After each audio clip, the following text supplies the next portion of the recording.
बाबा जी ने क्या कहा था, एक छोटे से परिवर्तन के लिए, राम राज की स्थापना के लिए राम को 14 वर्ष इंतजारी करनी पड़ी, कृष्ण को 18 दिन में इंतजार करना पड़ा। लेकिन बच्चा, कलयुग के परिवर्तन में हमको 18 मिनट भी नहीं लगेंगे।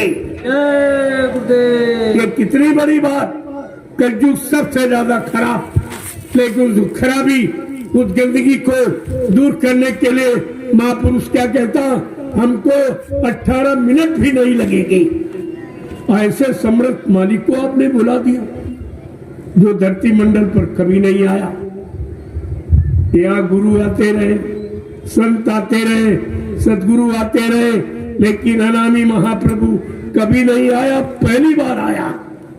और जब कभी आया नहीं था, उसका इतिहास जानकारी नहीं थी, इसीलिए तुम भ्रमित हो गए। तभी तुम भ्रमित हुए। बाबा जी को इसीलिए अपनी जानकारी खुद देनी पड़ी। सारे हिंदुस्तान में घूम घूम कर, हिंदुस्तान का कोई प्रांत, जिला, तहसील, ब्लॉक, शहर, कस्बा, गली गांव पूछा छोड़ा नहीं है जहां पर उन्होंने अपने आने की, काम करने की, जगह नाम की और धाम की जानकारी न दिया। जब सब जानकारी आपको दे दी, फिर आप भ्रमित कैसे हुए?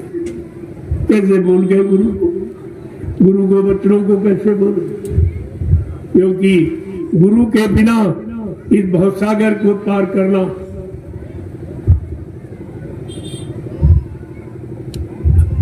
ये किसी इंसान की बस की बात नहीं है। गोस्वामी जी महाराज ने रामचरितमानस के उत्तरकांड में स्पष्ट परिचय दिया है कि गुरु बिन भाव निधि तरह न कोई, और जो बिरांची इस शंकर सम होई। कहा ब्रह्मा विष्णु महादेव के समान कोई इंसान धनवान, बलवान, बुद्धिमान, कीर्तिमान क्यों न बन जाए, लेकिन ये भवसागर बगैर समय के सदगुरु के कोई पार नहीं जा सकता। और वो सदगुरु जो नाम नौका लेके आया, नाम की नौका। और बाबा जी ने आपको ये भी परिचय दिया कि बच्चा, मैं अपनी बार जय गुरुदेव नाम का इतना बड़ा जहाज लेके आया हूँ कि सारा विश्व मेरे जय गुरुदेव नाम जहाज पर अगर सवार हो जाए तो मेरे जहाज का एक कोना ही भरेगा। तो प्रेमियों, क्या जहाज खाली लौट गया? क्या बाबा जी खाली लौट डाल के ले गए जो तुम कहते हो बाबा जी चले गए? अभी कोई जीवात्मा जगी नहीं, जहाज पर सवार हुई नहीं, अपने घर पहुंची नहीं, और ये लोभी लाचियों ने झूठा प्रचार कर दिया कि बाबा जी चले गए। तुम्हारा सबका रिश्ता खत्म कर दिया इन लोगों ने। गुरु से तुम्हारा प्रेम खत्म कर दिया, गुरु से विश्वास खत्म कर दिया। जब कह दिया कि मर के चले गए, तो अब ये बताओ, मुसीबत, आपत्ति, दुख, तकलीफ में आप किसको पुकारोगे? अभी कोई मुसीबत, आपत्ति करती आती तो आप बाबा जी को याद करते, आपकी मदद हो जाती। मदद, क्योंकि जितने नाम यहाँ जगाए गए, सतयुग में योगियों ने हरि नाम जगाया, त्रेता में ऋषि मुनियों ने राम नाम जगाया, और द्वापर में कृष्ण नाम जगाया।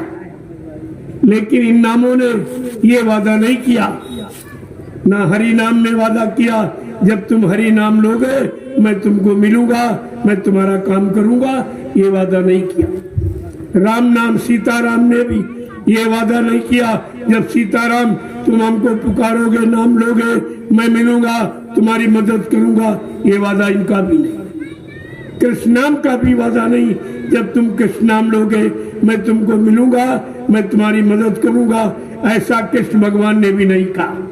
क्यों? ये काल शक्तियां थी। काल शक्ति को जीवात्मा को जगाने का, परमात्मा से मिलाने का, पाप कर्मों में माफी दिलाने का कोई अधिकार नहीं होता, इसलिए उनका कोई वादा नहीं।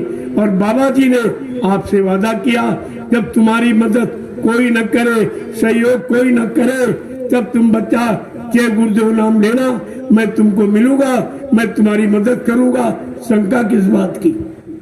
फिर आप कैसे भूल गए? मैं क्या क्या याद कराऊं, गुरु की महिमा को कैसे बखान करूं जो तुम्हारी समझ में आ जाए? लेकिन कुछ इशारे जरूर करूंगा, क्योंकि आप भ्रमित हो गए हो, आपने अपना परमार्थी नुकसान कर लिया। तो सत्संगी गुरु भाई के नाते समझाना और बताना हमारा फर्ज, वो तो मैं जरूर कहूंगा। क्यों? जो संत वचनों को छिपाएगा वो संत का द्रोही कहलाएगा, जो गुरु वचनों को छिपाएगा वो गुरु का द्रोही कहलाएगा। जिससे धर्म की स्थापना होती, संत महापुरुषों की भूमिका व्यवस्था को जो छिपाएगा वो धर्म का द्रोही कहलाएगा। आप इस समय तीनों द्रोह में फंसे पड़े हो, संत द्रोह, गुरु द्रोह और धर्म द्रोह। बताओ आप, इन द्रोह से तुम्हें कौन निकालेगा? है कोई धरती में ऐसा? कोई ज्ञानी विज्ञानी, कोई धनवान बलवान बुद्धिमान ऐसा है जो तुम्हें इन तीनों दोषों से बचा ले?